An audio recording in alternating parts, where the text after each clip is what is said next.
Thank you so much for joining us. This is Courtney Jablonski, Project Coordinator in the Office of Teacher and Leader Effectiveness. Welcome to this interactive webinar session. It's another installment of our Professional Learning Community Series, as well as our Student Learning Objective resources. The information discussed today is intended for use by teachers and administrators as you go through the process of closing out SLOs.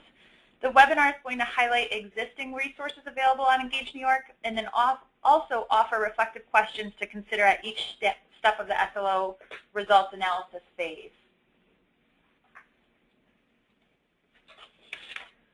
Before we begin, let's just take a moment to review the protocol for webinar participation.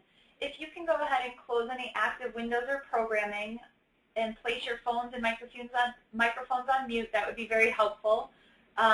Just a reminder, all participants are currently on mute. If you do have a question, you can use the question feature to submit that, or also the chat box, and we will monitor that throughout.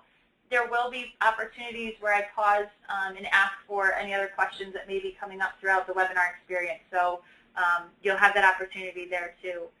And then if you want to enhance your viewing, you can always minimize the dashboard as we go through. So at the end of this session, we want you to be able to identify key resources available on Engage New York that help you to gather assessment data and calculate HEDI outcomes. You'll be able to access tools that help you to analyze student and teacher performance data. And you're also going to be provided with questions that can allow you to reflect on the SLO results and hopefully inform your instructional decisions and approaches going forward.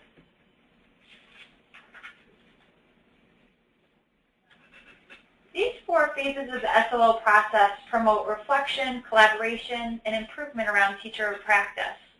Setting goals for students and using data to assess student progress and adjusting instruction based on that progress demonstrates good teaching practices. This is very similar to what would happen on a daily lesson as teachers are thinking about instruction. This webinar is going to cover the results analysis phase of the SLO process, during which teachers and administrators collect summative assessment results, analyze student performance data, and reflect on the SLO process. I wanted to be able to help provide a basis for your educators as you begin to prepare for next school year by using the lessons learned from SLO Closeout to refine and improve your academic goal setting. I'm going to walk you through various resources that I found helpful while I was working with the field on SLO development, the closeout process, as well as hopefully sharing lessons learned through my work as a network team leader. So as we begin our discussion, I wanted to first highlight the 4 main ideas which I found to be very helpful guideposts while I was working with people in the districts on the development of SLOs. These same concepts resurfaced during the closeout process. First, SLOs connect course standards with effective classroom instruction and provide data on student academic growth. They're powerful tools for increasing student achievement in the school districts. Second, the conversation should focus on student results, analyzing student work samples, and using multiple data sources to improve instruction and monitor progress towards those learning targets. The third pillar that was helpful is that conversations about instructional practices used in the classroom should be paired with conversation around the impact those practices were having on student learning. A very simple entry point for that kind of a conversation is looking for trends and patterns in student performance and reflecting upon the instructional approaches that were used. As I was doing this with folks, we would always look for places that students had shown success, and then those areas where students seemed to struggle, and we'd ask ourselves some questions. What methods seemed to work for which students seemed to struggle, and what were possible ways to better reach them moving forward? Finally, although SLO results represent the end of an academic year, the results should be seen as a vehicle for continuous improvement. This is a time for teachers and principals to have honest conversation about student results, instructional practices, with the goal of fostering both teacher and student growth. In my experience, as I was working with educators again, we all understood and believed in those 4 pillars, but what we often grappled with was how to ensure that we lived up to them. Today, the resources discussed will hopefully go a long way in helping you to do just that.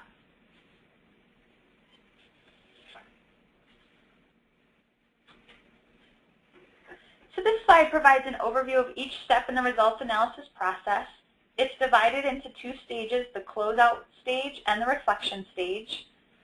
The closeout stage requires educators to administer their summative assessments, gather summative assessment results, and calculate student outcomes, translating those outcomes to HEDI scores for individual teachers. This is probably where you are approaching in the next few weeks here with the close of school. The reflection stage involves organizing, reviewing, and reflecting on student performance data to inform decision-making around student academic goals and instructional decisions, as well as possible opportunities for professional development. I found in practice that incorporating reflection throughout the results analysis process was very helpful. And to that end, this session is going to provide questions for reflection that connect to the key resources aligned with each step of the process.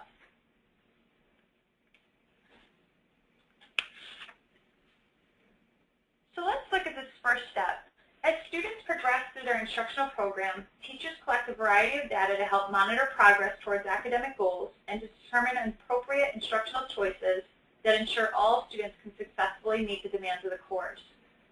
Within the SLO process, students' final academic progress is measured through the use of summative assessments. But remember that summative assessments used in the SLO are cumulative assessments that are given at the end of a course.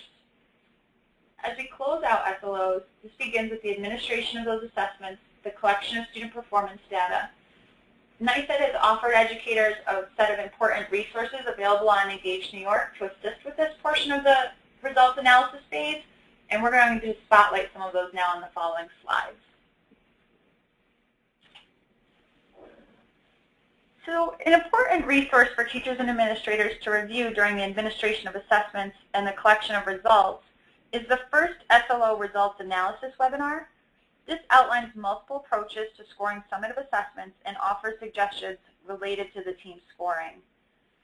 I found a common struggle as I encountered working with smaller districts in particular was finding ways to score the summative assessments while also adhering to the vested interest rule.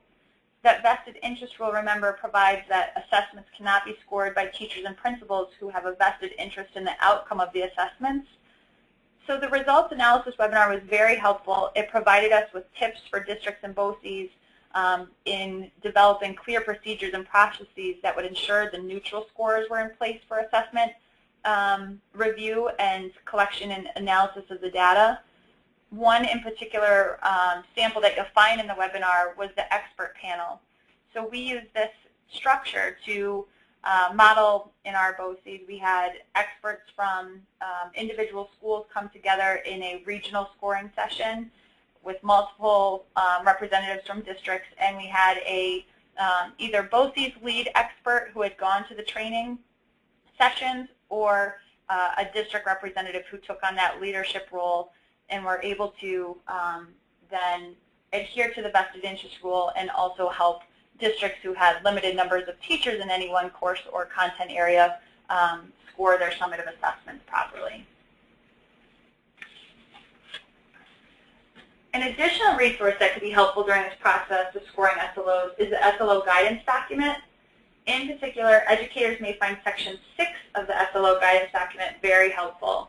It highlights sample SLO scoring calculations for those with multiple SLOs, and it provides corresponding illustrative examples for when you have a state-determined scoring band. I found that the examples here helped teachers who needed to combine the state growth scores and SLOs were extremely helpful because we often wrestled with how do scores from two different sources combine into one subcomponent score. So I'm going to pause here to see if there are any questions from the field about anything that's been shared thus far. Again, you can submit questions by using the question box or also the chat feature.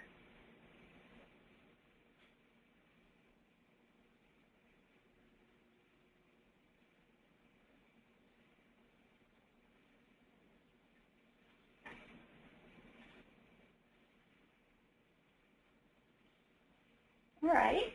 Without any questions, I think those first two pieces, I would love to hear from the field around various scoring models that you've used to ensure the vested interest rule. So we'll send a follow-up questionnaire perhaps to get some other examples of what's been done. But as we go, let's transition now into some reflective questions that could be very helpful in this first phase. Summative assessments are a means to gauge at a particular point in time student learning relative to content standards. As educators, we know that it's important to reflect on what's contributing to the challenges and successes of our students, particularly in this case after an end-of-course assessment's been given. Questions such as those here can serve as a starting point for teachers to connect student performance with instructional planning.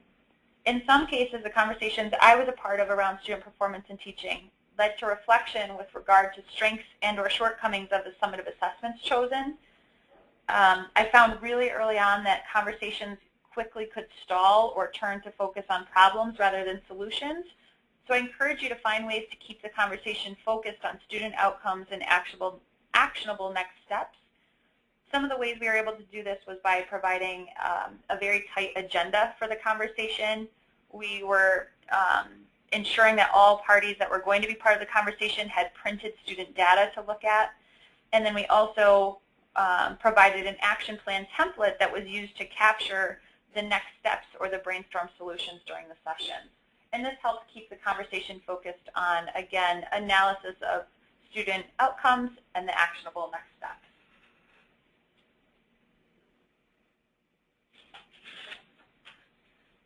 School and district leaders should also use the opportunity presented by summative assessment administration to examine the effectiveness and efficiencies of the summative assessment process. Some potential questions for administrator reflection are included here. So I'm going to pause for you to go ahead and read through.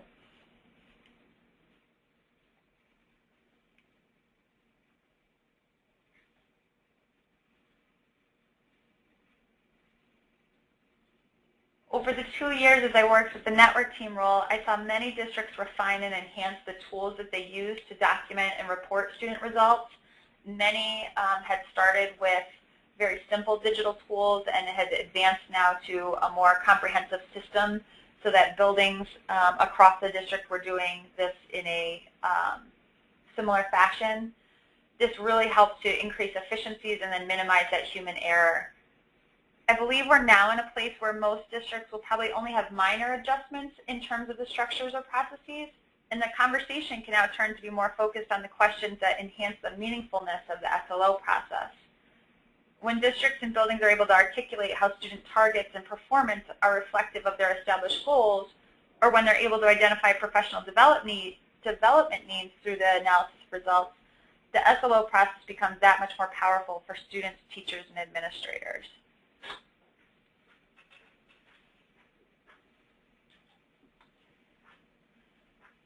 So with accurate student-teacher linkage data and summative assessment results in place, educators are prepared to move on to the remaining step in the SLO closeout process, which is calculating the outcomes based on results from student summative assessment scores.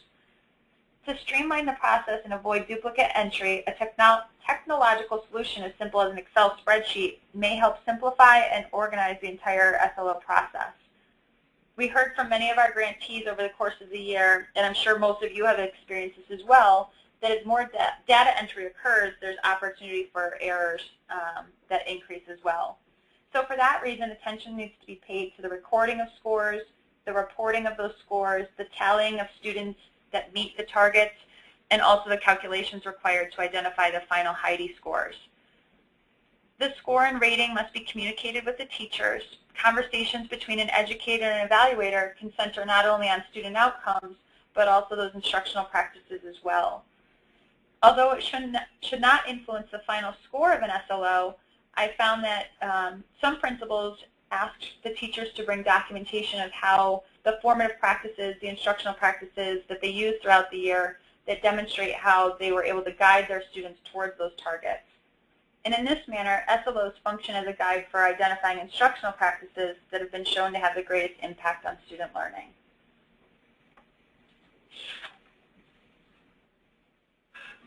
So again, I just want to point out that an important general resource related to the calculation of assessment outcomes and HEDI scores is the SLO guidance document. It provides valuable information on the closeout process and the use of data results to set future student performance targets. In particular, this time, teachers and administrators may want to focus on Section 3, This provides specific guidance on translating the results into HEDI ratings using the standards for rating categories as seen here. During the target setting process, as well as when communicating SLO results to teachers, I found that these definitions were invaluable. It was important to recall what constitutes effective and highly effective teaching under the state-determined categories. Remember that an educator is considered effective when his or her student results meet the state average for similar students, or district goals where there's no state test provided. To be considered highly effective, the educator's students must achieve results that are well above the state average or district goals as applicable. Oftentimes, the inclination was to want to award the full 20 points if an established target had been met, and I had many conversations with people along the way as we worked to adjust that mindset around effective practice. And we eventually were able to come to those understandings that the highly effective range with the 18 to 20 points reflected student performance well above the average.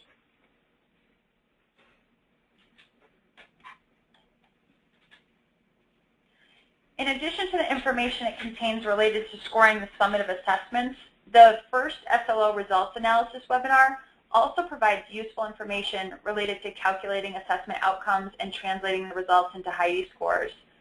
Specifically, educators can view the webinar to find guidance on the use of spreadsheets to help maintain proper student linkage data and organize assessment results for teachers with individual SLOs. The webinar also includes examples of the process for converting summative assessment scores into HEDI scores and rating categories. Teachers and administrators may want to focus on the step-by-step examples contained in the Closeout Calculating Outcomes slides for help in determining the final results of a single SLO, as well as steps necessary when weighting multiple SLOs. I want to point out that there are many different ways to organize the SLO result data, and that the examples included in this webinar are simply samples that you may find helpful as you think about structuring your own data sets. No matter what structure or tool you decide to use for your compilation, you'll want to be sure you have some of the key data elements seen here collected in a precise manner. So this includes things like the individual student names, baseline scores, the established targets, and then individual summative assessment scores. In addition, you're going to want to have an indication as to whether or not the target was met. Most often, districts use this to also meet the requirement of having a student roster, and this became just a comprehensive data set. I encourage district leaders and individuals responsible for data reporting to use the SLO Calculator tool and summary report generator described in the second SLO results analysis webinar.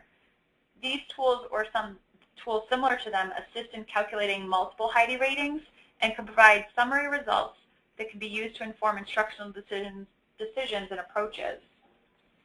The SLO Calculator, which is a department-provided resource, allows educators and administrators to easily calculate HEDI ratings based on scores from multiple SLOs. The calculator tool is particularly useful for educators with multiple SLOs and for administrators responsible for rolling data up from the SLOs of multiple teachers. The second results analysis webinar provides specific step-by-step guidance on the use of both the calculator and the summary report generator, and we'll take a closer look at how each tool is structured here as well.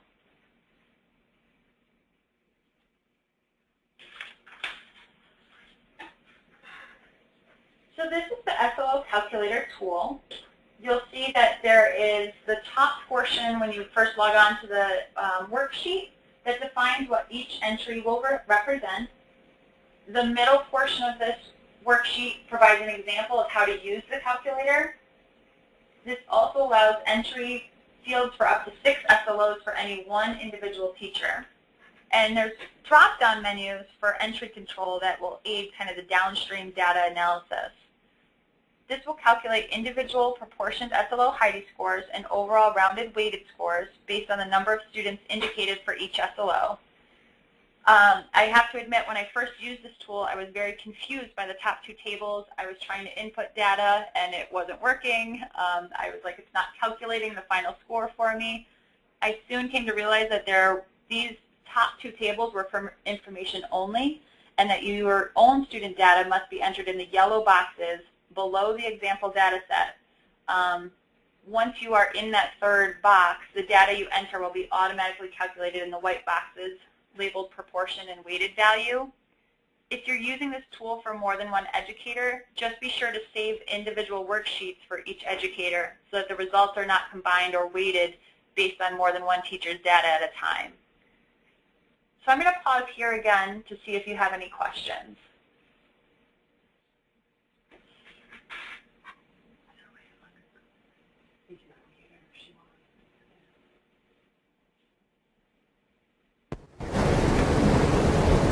I see that you had your hand raised, so I've unmuted you if you want to go ahead and ask your question. Is this PowerPoint going to be available after this session? Absolutely, yes. We are recording it, so hopefully the recording will be available, and also the PDF version of the slides, and we'll have a summary one-pager that will show the key resources with the associated reflective questions. Great. Thank you. You're welcome. Richard, I'm going to go ahead and unmute you. I had the same question. Will we be able to have the links to all these things so we can get to this calculator or any of the other things that you mentioned? Yeah, okay. and I will also give you the other shortcut. It's found on the Engage New York page on the SLO landing page. But yes, you'll have the recorded session, you'll have the PDF slides with the links embedded, and you'll also be able to have, like I said, the one-pager. Okay. Any other questions at this point?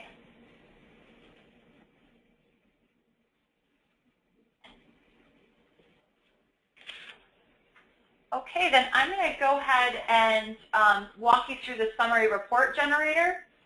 This is another great resource to be used by those who are designated the person responsible for rolling up SLO data when you're trying to combine multiple teachers' worth of results. This tool allows administrators to input data from multiple SLOs. You can create summary reports which provide teacher-level SLO data, student linkage information, and then HEDI scores. They can be extremely helpful in terms of efficiency, but it requires careful attention to the directions to ensure that it properly functions.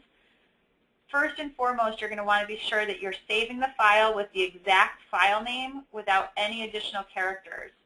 You'll see on the slide here I've highlighted in red the file name that needs to be used. As I was doing this, my computer automatically put in an additional character to note that it was either the first time I was saving it or a second time that I was saving it. I actually had to go in and delete those numbers to ensure that it was this exact file name that was being used to save the document. And this is because that's what allows the reports to run in the background. So if you find that you successfully download the file, but you receive an error message once you start to run the reports, it's almost undoubtedly due to the fact that the file was not saved with the correct name. Additionally, you're going to want to be sure to save the generator file as an Excel macro-enabled file type. This was new to me as well, but you'll see at the end of the file name that XLSM means that it's macro-enabled. And this also, again, allows the report to run. So those are two things you'll want to double check as soon as you click on the link and it says Save As. Ensure that you're saving it with the proper file name and that it's saved in the version that says XLSM as the final extension.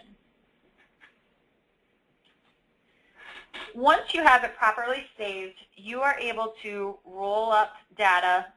The designated person will copy each individual teacher's SLO worksheet and place it into the HEDI calculator with the summary report generator workbook. The second SLO results webinar that we were just discussing walks you through how to do this step by step with very clean and clear screenshots. I'll also show you what it looks like here. Once those individual worksheets are input, you're able to start the process of rolling the data up that allows you to look for trends, patterns, and to summarize results. So the first step in this process is to click on the Reports to Run tab that will be found at the bottom of the workbook. After that, you're going to click on the Show Report menu. So if you'll see on the left-hand side of the screen here, the Reports to Run tab is highlighted in red. You would click there first. That will bring you to a worksheet where you'll see the graphic that's on the right here, the Show Report menu. Once you click on that Show Report menu, it'll generate a suite of customized reports regarding your SLO data, and that will look like this. This generator menu is going to appear. You can select one of the reports by clicking on it, and a new worksheet will appear with the name Report SLO Summary on the tab. The 4 reports you can run are a summary of all SLO data for each staff member, staff names and associated scores. The third is staff names and associated student numbers. And the final report that this will run for you are staff names with the corresponding final weighted HEDI scores. I'm going to show you samples of each of those reports in just a minute. This menu pulls data from each SLO worksheet that's been copied and placed in the workbook, and then provides a summarized worksheet based on the requested data. This allows you to not only cross-check for missing information, but also compile any sorts of summary reports that you may need for communication purposes. So let's take a look at each one of those sample reports that can be run. At the top of the screen here, you're going to see the summary of all SLO data for each staff member. And this report allows you to have a comprehensive look at the complete SLO data sets for any teacher that you have input into this workbook. By compiling the information in this report, you can then sort the data for various analyses. For example, when I was working with an English department, they used this to then be able to help with their transition to full Common Core implementation. They were able to sort their SLO results by the content area and then use this to see the range of performance across the ELA courses, not only in their building, but the district. Another common way that administrators I worked with used this report was to sort by HEDI scores, and this allowed them to identify where student performance needed to be looked at more closely.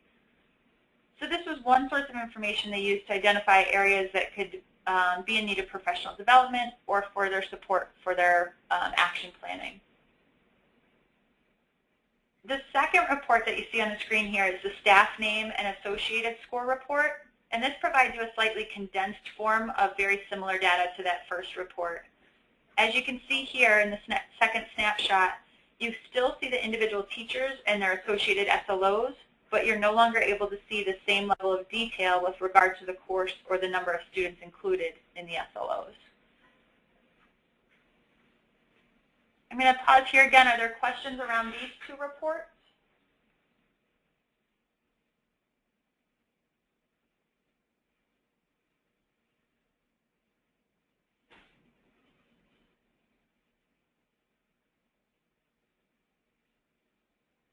Okay, let me show you the last 2 reports then that the generator can produce for you. The report generator is able to show you individual staff names and the number of associated students, although you will actually need to know who the individual students are for SLO purposes. This is a nice tool to use as a cross-check or a double-check around your various data sets. The final report that can be generated are staff names with corresponding final weighted HEDI scores, and this is probably the most concise report that provides final numbers. This could be used to help report subcomponent scores to individual teachers. Are there additional questions around either the individual calculator tool or the summary report tool?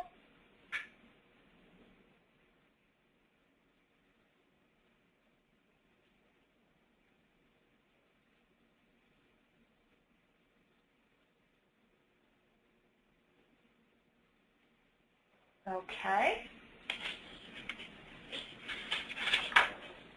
So at this point in the SLO closeout process, it's important for educators to reflect on the methodology used to arrive at those HEDI ratings for individual teachers and to think about any steps that might make the process more transparent or efficient in the future.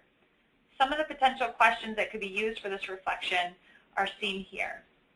So thinking about how clearly was the process communicated for calculating the outcomes, arriving at different scores? Was it transparent? I think over the course of my first year with districts, it was a learning year for all, and so there was not a clear process established up front in many cases.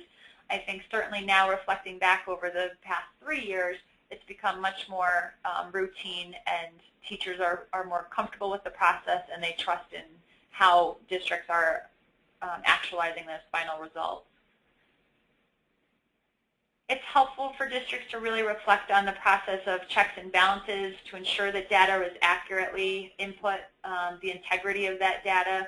Again, you want to think about your vested interest rule, but in addition to that, understanding that there's always going to be that element of human error, and so as many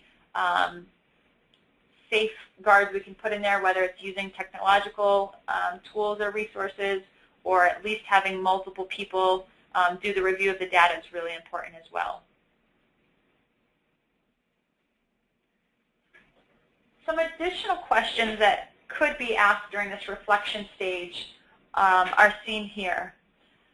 And this gets to the heart of an SLO, going back to the purpose of it, thinking about how do the successes or challenges of educators meeting their academic targets, how are we helping to address that either through professional development, how do we help those educators who are with development, improvement development plans, what professional development will help educators work successfully with the groups of students who you may see having struggled to meet the target set, how do you help refine target set for the following year, and then how can this also be used in connection to the observation evidence collected through your formative and formal observation process in your APPR system.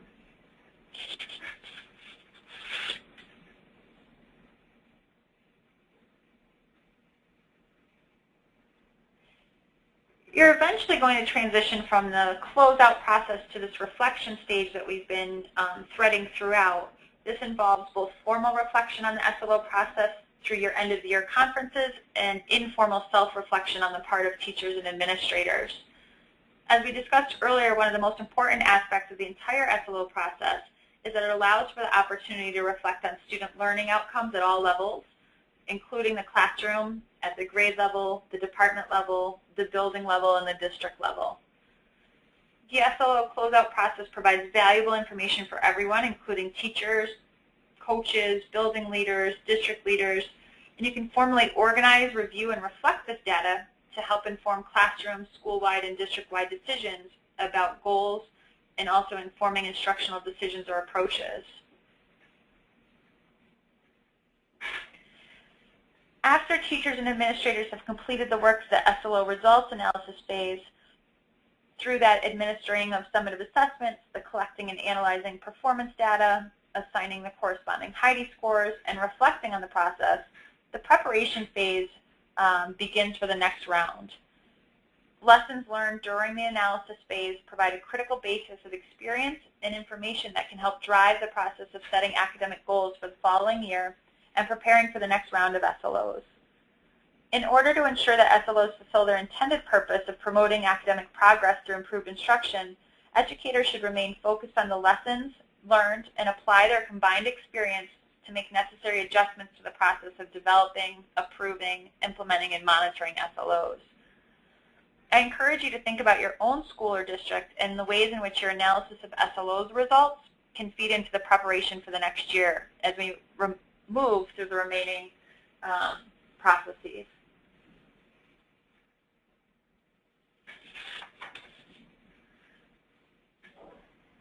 As it relates to the reflection stage of the SLO results analysis phase, the first webinar again provides practical steps for successfully closing out SLOs, as well as considerations for reflection and strategic planning for the next round. One key takeaway from this resource is the idea that by spending time analyzing the results, there are greater opportunities to drive conversations around how teachers can improve their instructional practices and the decisions needed to meet the needs of students within the building. Principals can also use this process to inform how they can best support the improvement of both students and teachers. Additionally, the Reflecting on SLO Results to Inform Instructional Decisions and Approaches slide found within this webinar provide tips and examples for use by teachers and principals in preparation for that formal reflection at the end of the SLO process. An example of this you'll see are approaches to organizing the SLO results, both at the end of course, at grade levels, and this will help you glean valuable information about subject areas, students, and teachers. You'll see that there are sample considerations for educators and administrators as they approach that formal end-of-the-year conference, and there are also considerations for relevant analysis of particular elements of the SLO. A second key resource during this reflection stage would be the Leading the SLO Process in Your School webinar. This contains a number of slides relevant to the reflection stage. In particular, educators can find suggestions for monitoring and reflecting on the quality of the SLOs, including the development of district-level quality guidelines that should be used to approve your SLOs, the establishment of an SLO monitoring and approval committee that may help study the quality of the few SLOs in your school, and then additional approaches. This slide entitled Learning from the Experience includes a list of potential survey questions that could also help to gauge the transparency and effectiveness of your process. Some of the questions that you'd see in that survey are: how clear was the SLO process to you? Who were you able to discuss assessment options with? And who was able to answer your questions about setting SLOs? Some of the possible outcome metrics included the percentage or the number of teachers who have approved SLOs that met the requirements established by the state or district, and also the number of teachers who were able to meet the SLO targets by the end of the school year. This webinar also provides a list of key points related to fostering collaborative conversations between the teachers, principals, and supervisors. Districts who have used these questions to refine their systems have reported both structure and flexibility that's led to a sense of trust in the process and the continual growth in meaningful conversations around student learning. It's important, whether you use the sample questions or the survey of your own, that you solicit that feedback from all of those involved in the SLO process. This helps create that collective responsibility for improved systems and outcomes.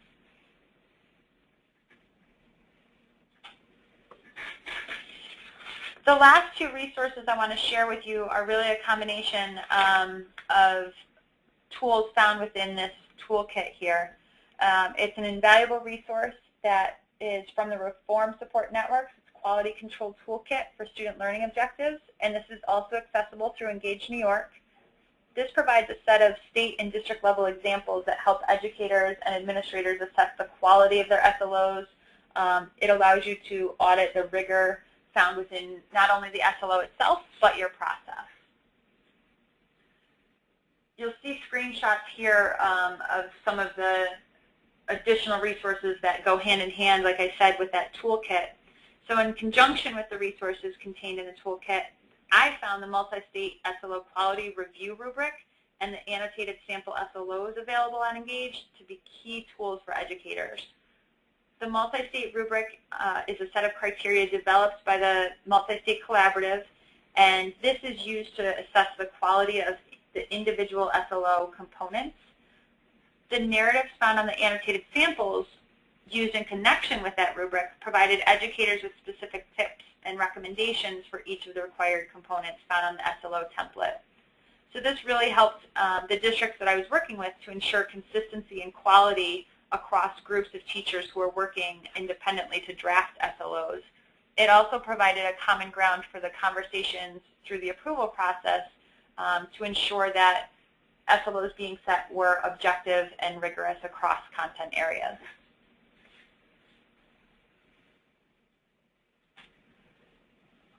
So as you proceed through the results analysis phase and towards the preparation for the next round of SLOs, it might also be useful to review the process used to establish your SLOs and also the process used to set growth targets at the beginning of the year.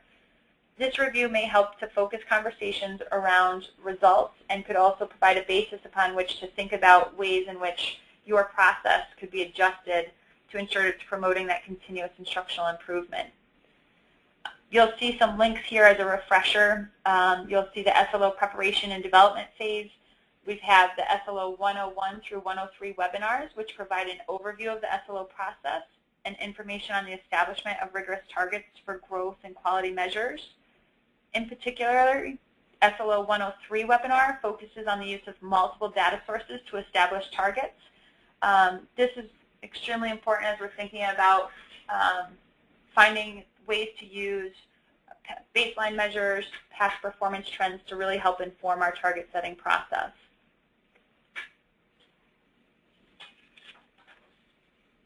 So before I close out and thank folks for coming, I want to again offer up the opportunity for any questions you may have around the tools that were presented here, any of the questions that were posed, and or to share your experience with the tools. It would be great to hear from anybody who has used these successfully or who have learned through the process.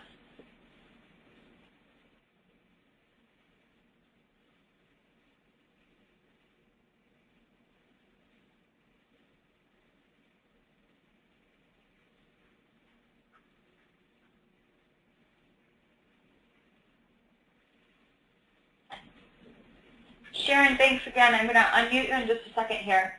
Go ahead, Sharon. Okay, I'm just going back to the SLO Calculator tool. Sure. Is that referring to the teachers? I'm going to go back to the screenshot of it.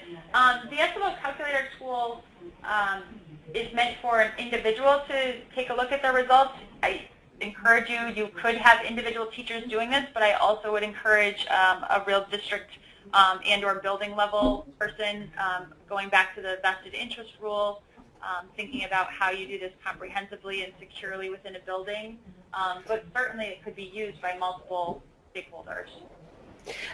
Because next week actually they're scoring their summative assessments, and I really want them to have a better handle on how to calculate their own HEDI results. Right. And that has always been a confusion when they have multiple SLOs with different populations in each one.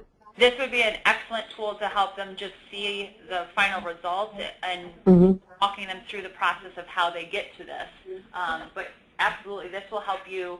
It does the weighting for you. And so if that's where they've struggled, I know I worked with people and we struggled through that as well. Okay, so that looks like a good resource I can use next week. Absolutely, absolutely. Thank you. You're welcome. I'll take another minute if anybody else has questions or experiences they'd like to share.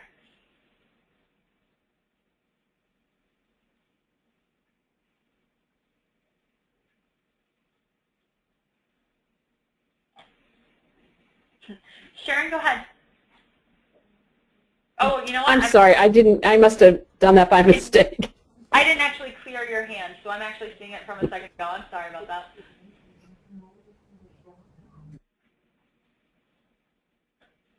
All right, well then I will flip back to our very last slide here, reminding folks of where you can find these resources.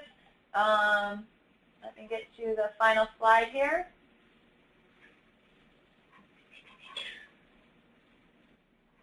On Engage New York, you can find these resources in a variety of ways. You can type in student learning objectives in that search box up at the top right. You could also click on the red apple icon for teacher leader effectiveness, and there's a sub-page that you'll find on the left for student learning objectives. Again, hopefully this recording will be posted in the near future, and we'll have the slides posted both on the teacher leader effectiveness SLO page and the Improving Practice Professional Learning Community subsection. So thanks for your participation. Don't hesitate to email if you have questions, and certainly we will post as many of these as we can in short time. Sharon, I'm going to go right back to you. I see a hand here. Just want to make sure that where will these be posted again? You won't be sending it to us on an email, will you? Nope, the PDF slides should have gotten to you today prior to the webinar, but okay. All resources will be posted in two places. Off of the ELE, so that red icon. Okay. Learning objectives, and we'll post materials there. And then there's also a sub-page called the Improving Practice page, and we'll there, there's a subsection on that page called the Professional Learning Communities, and it will be posted there as well. Okay, and then also that red teacher leader effectiveness That's little apple. Okay. the icon you click on first, and then that will take you to the Student Learning Objectives subpage. Okay, thank you very much. You're welcome. All right, well, thank you, everybody. And like I said, if you need anything, you can always email.